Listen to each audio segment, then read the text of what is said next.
കേരളത്തിലെ സ്വർണ്ണ വിപണിയിൽ ഇന്ന് വീണ്ടും വലിയ ചാഞ്ചാട്ടം. ആഗോള വിപണിയിൽ വലിയ മുന്നേറ്റം കാണുന്നില്ലെങ്കിലും രൂപയുടെ മൂല്യം ഇടിഞ്ഞതാണ് ആഭ്യന്തര വിപണിയിൽ സ്വർണ്ണവില കുത്തനെ ഉയരാൻ കാരണമായത്.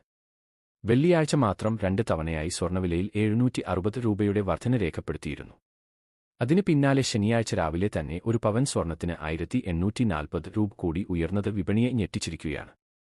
ഇപ്പോൾ നമുക്ക് കേരളത്തിലെ ഇന്നത്തെ സ്വർണ്ണവില ഗ്രാമിനും പവനും അടിസ്ഥാനത്തിൽ വിശദമായി നോക്കാം. 22 കാരറ്റ് സ്വർണം. 1 ഗ്രാമിന് ഇന്ന് വില 13,575 രൂപയാണ്.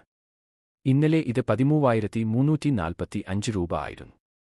അതായത് 1 ഗ്രാമിന് 230 രൂപയുടെ വർധന. 1 പവൻ 8 ഗ്രാം സ്വർണത്തിന് ഇന്ന് 1,08,600 രൂപയാണ്.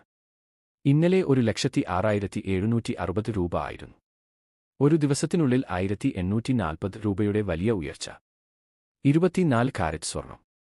1 ഗ്രാമിന് 14,809 രൂപയാണ് ഇന്നത്തെ വില. ഇന്നലെ 14,558 രൂപ ആയിരുന്നു. 251 രൂപയുടെ വർധന. 1 പവൻ ഇന്ന് 1,18,472 രൂപയാണ്.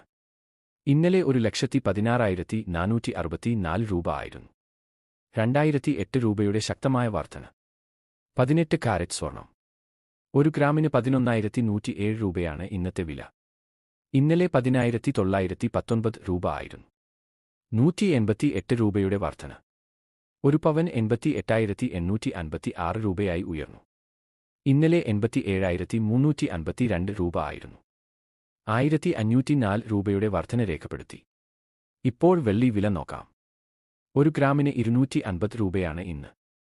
ഇന്നലെ 245 രൂപ ആയിരുന്നു. 5 രൂപയുടെ വർധന. 1 കിലോ വെള്ളിക്ക് 2,50,000 രൂപയായി. ഇന്നലെ 2,40,000 രൂപ ആയിരുന്നു. 5,000 രൂപയുടെ ഉയർച്ച. പ്ലാറ്റിനം വില. ഇവിടെ ചെറിയ ഇടിവാണ് കാണുന്നത്. 1 ഗ്രാമിന് 5,671 രൂപയാണ് ഇന്ന്. ഇന്നലെ 5,691 രൂപ ആയിരുന്നു. 20 രൂപ കുറഞ്ഞു. 10 ഗ്രാമിന് 56,710 രൂപയാണ്. 200 രൂപയുടെ കുറവ് രേഖപ്പെടുത്തി. വിപണി വിശകലനം. രൂപയുടെ മൂല്യം ഇടിയുന്നത് സ്വർണ്ണവില ഉയരാൻ പ്രധാന കാരണമാണ്. അതേസമയം ചില രാജ്യങ്ങൾ സ്വർണം വിറ്റഴിക്കാനുള്ള നീക്കവും വിപണിയിൽ അനിശ്ചിതത്വം സൃഷ്ടിക്കുന്നു. അവസാനമായി, സ്വർണ്ണവില ഇനിയും ഉയരുമോ കുറയുമോ എന്നത് അടുത്ത ദിവസങ്ങളിലെ ആഗോള സാമ്പത്തിക സാഹചര്യവും രൂപയുടെ നിലയും ആശ്രയിച്ചിരിക്കും. കൂടുതൽ അപ്ഡേറ്റുകൾക്കായി ചാനൽ സബ്സ്ക്രൈബ് ചെയ്യാനും വീഡിയോ ലൈക്ക് ചെയ്യാനും മറക്കരുത്.